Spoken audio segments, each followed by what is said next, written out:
forward collision warning can alert you to potential front-end collisions. The system is designed to help prevent or reduce the effects of a potential accident. The system uses a radar behind the front bumper and a camera mounted in the center of the windshield. It activates at speeds above 2 miles per hour or 7 kilometers per hour, or lower than 124 miles per hour or 200 kilometers per hour. You can select the type of warning you want in the Information and Entertainment system. Select Warning and Brake for limited automatic braking, along with audio and visual warnings. If you select Warning and Brake, the system will automatically apply additional braking force anytime it determines a potential collision and deems driver brake pressure insufficient.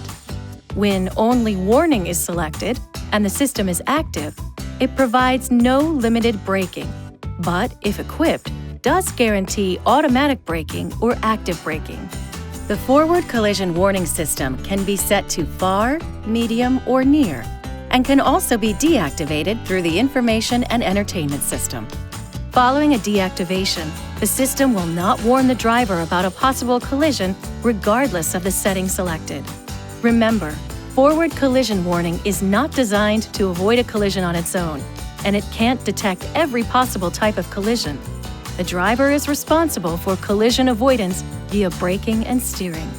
This video is not intended to take the place of your owner's manual. For complete details and other important safety information, please see your owner's information.